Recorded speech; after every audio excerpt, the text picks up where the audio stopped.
Our topic is strategy in international business. It's a plan a company makes to run, compete, and grow in countries outside its home. Every country has a different things, like what people like to buy, local rules, or how they shop online versus in stores. That's why the plan has to fit those differences. It's a company just does the same thing it does at home. It might not connect with customers or follow the rules, so that big things like their product, how they sell it, or how much they charge to make it work in the new place.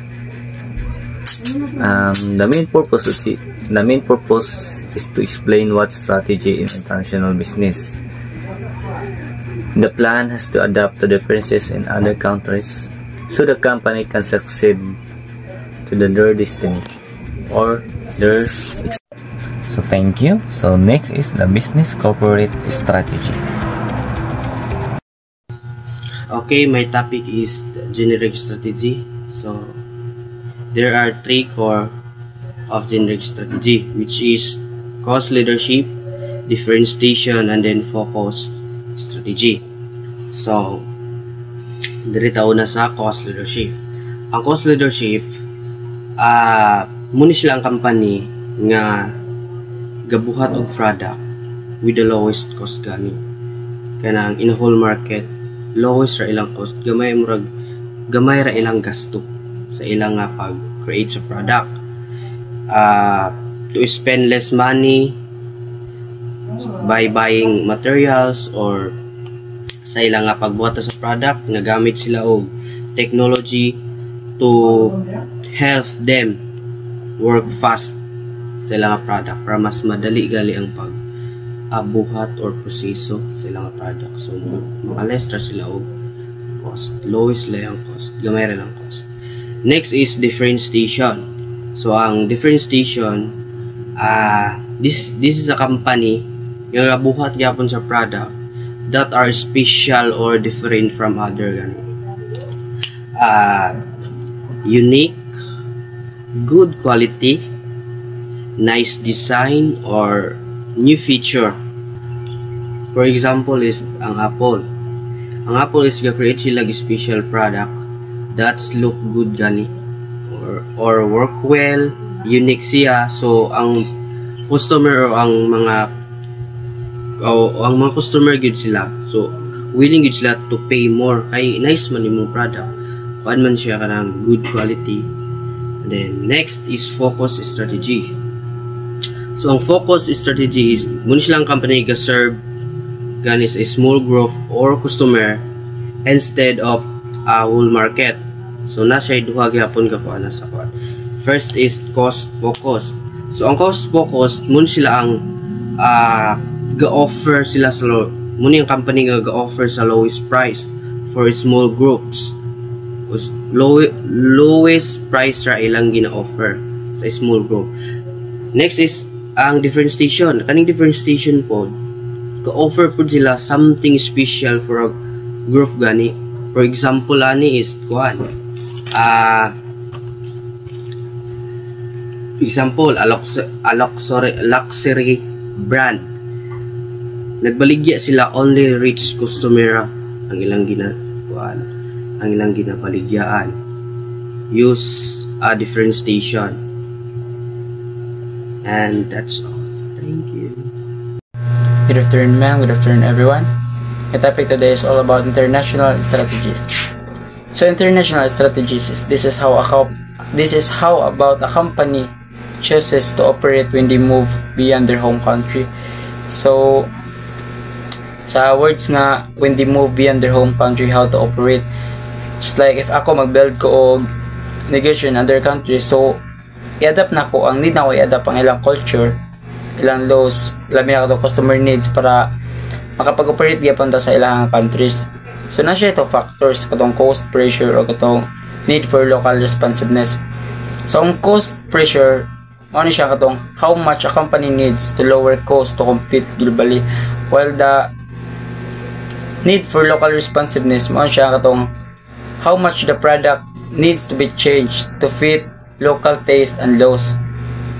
So para sa ko ang international strategies daw kuno is mao ni siya ang katubik taong pagrespeto sa kini pagrespeto nato sa every culture sa every countries. Just like dili na to sila baligyan sa mga bawal sa ilaha or magnegosyo man galing ta pero nibagay po sa ilang culture. Just like kung unsay bawal sa ilaha dili na lang po nato negosyo. Just like respeto na lang nato ang kining ilang culture if magbuild magaling ta og negosyo sa ilang countries. So mga strategies ani, so ang strategies sa international strategies ako no, which is mao ni siya ang katong pagrespeto nimo sa ilang culture, which is kining dili nimo supakon, respeto nimo ilang laws, respeto po nimo ang customer needs. So that's all for my topic. Thank you. Hi ma'am, good evening. Akong report karon ma'am is the 5 elements of strategy. This topic breaks down to strategy into its core components, making sure plan is complete. These elements ensure the plan and concept to actionable. Yeah.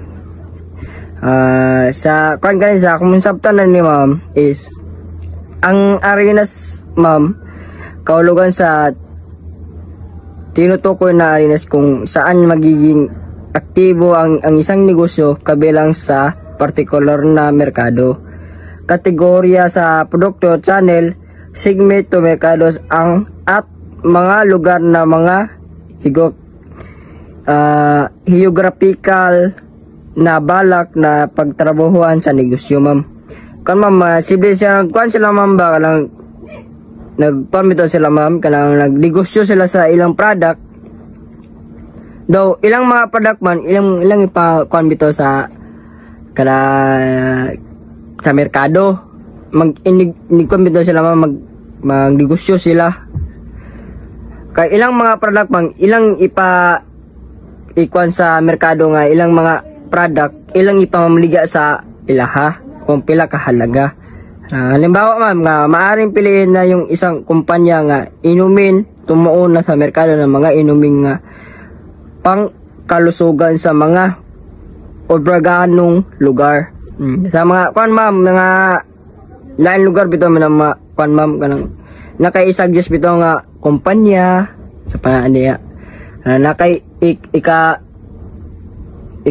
kuan bitaw ma'am ika tawagan lang negotiate ka sa lain sa negosyo kang example man kanang tindahan magpabutang ka sa ilang negosyo nga ingani akong product ingani dapat iangat ni siya ang akong product nga makalahutay o mahal sa kahalaga balag pila ka halaga ang dawat nako importante dili ko malugi mao na siya ma'am.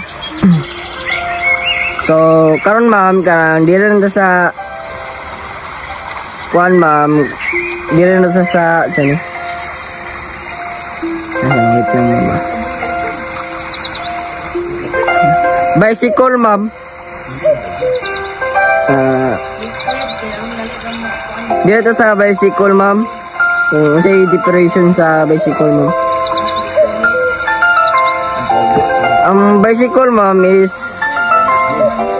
maaaring gumamit ka lang ang isang entities na startup ng Virtune Capital at Internal RID para sa makapasok sa EM market. Sa kan ma'am, example lang ma'am, kanang mga negosyo bitong ginagmay ma'am. Kailangan ka mag-istorya para sa imong mga product nga ginagmay nga ma-organize bitaw ka ma'am nga kuan ma'am kanang sa imo angay nga pangalan sa imong product simple kung example ma'am RID example ma'am kanang kung gusto ka mo pangalan sa imong product nga kuan nga ipatukod nimo nga isa ka negosyo o dapat imo na istorya ma'am nga ay kini na ako'y negosyo nga kuan na ako'y negosyo nga balag gamay at least nakay napundan nga product sa imong negosyo. Mao na siya ma'am ang ma'am bicycle. Pero karon ma'am na dire na sa ma'am ganang different structure, will media price or image design. Dire sa direction structure, ipaliwanag ng mga direction kung paano mananalo ng isang negosyo sa mga napili nitong arenas. Kabilang nito ang pagtukoy sa mga natatanging aspeto ng negosyo ng magbibigay ng daan dito upang malampasan ang mga kakompetensya tulad ng mga tampok at ng produkto, serbisyo at customer, pagpresisyon ng imahe ng brand ng Halimbawa ma'am, ngalang maaari ka ng mga kaiba na isang tagagawa ng kotse, pamamagitan ng souvenir sa tampok. Kanang ma'am, differentiation ma'am, kanang kung nabito kay angay nga ma'am nakay paraan bitong nga nakay bitong mga pamagitan lang ma'am kanang posible ma'am kanang mga sakyanan nakay bitong ma'am nga nakay angay nga itukod bitong nga negosyo sa imuha nga. Pero sakyanan ma'am nakay angay nga kung pila ni kahalaga, pila ni siya nakay i-entertain bitaw nga lain negosyo nga. Ini nako negosyo nga sakyanan. Pwede din ako ni sible lang ma'am kanang ipahinambog nga nako negosyo nga sakyanan masing ginahang masing makaangay ka sa akong negosyo nga sakyanan. Pero gamay ra akong panana halaga o pila mo mapagbitaw mo sana ako na sabtan ma'am pero kining ma'am kaning staging what is speed sequence will me use easy lands to Europe first and Asia kani siya ma'am sa ma'am kaulugan tumutukoy sa strategy nga bilis na pagsulod-sulod sa mga galaw na negosyo. Kabilang nito ang pagtukoy kung kailangan at sa papasok ang negosyo sa mga napiling arenas at kung paano mo maglalaan ng mga pagkukunan ng paglipas ng panahon. Halimbawa, ma'am, magkaroon ma'am kanang lagi gasunod-sunod sa imong mga ma'am kanang mga negosyo. Nakaikuanon ba kanang kunay negosyo nga nay mo sulod ma'am, musulod pod ka sa usaya. Kung example lang ma'am, kanang muna ka negosyo nga nakita nimo nga ay nga na de ilala nasa gitukod nga negosyo nga kain sa mga tao sulod kayo. Pero ikaw ma'am, sunod ka pong kasi nga usay mo angay pod buhaton nga para usapod imo itukod nga negosyo. Masay nga example lang Jollibee. Oh, di ba? Na nagtukod ng McDo. Ang example lang ko na ma'am, ang Jollibee ma'am. Moangay pod ka negosyo mga para mo angat pod ka. Mo na siya ma'am. Ang ma'am kaning last nga ako ma'am kaning economic logic ma'am. Economic logic is how will you make money, e.g. lowest cost, truth, scale or premium price to exclusivity explain. Exclusivity. Yan lang ma'am. Kaulugan ma'am, tumutukoy sa mga strategy bilis na pagsunod-sunod sa mga galaw na negosyo ma'am. Kabilang nito ang pagtukoy kung kailangan papasok ang negosyo, napiling arenas at kung paano mo ito maglalaan ng mga pagkukunan ng paglipas ng panahon. Kan ma'am, kana magnegosyo bito ka ma'am nga kailangan imo ipasulod permente sa mga lain-lain lugar ma'am. Kalang example ma'am, magnegosyo ka sa merkado ma'am. Kailangan kana imong negosyo dapat makuan sa tao kana matawag bitaw na bitaw ma'am kana masikat. So thank you. This is the last topic of our group, which is managing international business with the POLC framework. This section shows how the basic management functions apply when you are running a global business. So function kung run ka og global business. First, atong himaymayin kung unsay ang POLC. POLC, kung P, which is planning, setting the global strategy goals and budget. So plano sa inyong strategy kung para makabot ninyo ang goals, and then sa budget sa ato ang business. Next is O, which is organizing, setting up the company structure, regional division, global product division, reporting relationships. So organizing siya, no? So organize kung regional division ba or global ba siya. So dapat kanang kuan is always ang ilang relationship is dili mawala. Next is leading, which is motivating, communicating with, managing people from different culture. So leading, no? So imitubit na to ang atong communicating kay nabitay lahi-lahi nga cultures. So dapat i-lead nimo ang imong kuan company nga dapat nila prioritize ang atong different cultures para wala tay walay cultures nga malain sa atong company. Next is controlling, setting global performance standard and monitoring local performance to ensure goals are met. So isa ra gid ani niya, no, is ensure niya kung ma-meet na to ang goals sa isa ka company. So dapat tsada ato ang performance. So that's all for our reporting, which is an international strategy in business. Thank you. Topic is 5 elements of strategy. So number 1 is arenas. Kini kung asang makigkompetensya ang kumpanya, apil ani ang pagpili sa merkado, target nga customer, produkto or serbisyo, o kung unsa ang industriya ang siblan.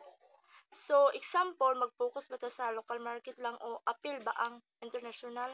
Unsang produkto ang atong unahon? So mao na siya. So number 2 is vehicle. So kini sa paagi o estratehiya kung unsaon pagsulod sa napiling arena. Pwede kini pinaagi sa partnership, pagpalit og lain nga kumpanya, acquisition, so o pag-develop sa produkto sulod sa mismo sa kumpanya. Example ani kay makig-partner ba ta sa mga existing distributors para mas basbas ang pagsulod sa merkado. So number 3 is differentiator. So kanang kini ang competitive advantage sa kumpanya kung unsa naa nato nga wala sa uban. So pwede kini pinaagi sa mga ubos nga presyo, mas nindot ang nga kalidad, mas maayo nga disenyo o kusog nga brand image. So example dani kay mudaog bata kay mas barato ta o tungod kay mas taas ang kalidad sa produkto. So number 4 is staging. So kini sa timeline o priority sa mga buhaton, kini ang mga disenyo kung kanus ang i-lancer ang usa ka produkto ug unsa ang unahon. So example dani kay unahon ba nato ang Philippine market bago mo expand sa Asia. So number 5, economic logic. So unsaon nato pagkita og kwarta. So nagpasabot ay kini kung unsaon pagka profitable sa kumpanya.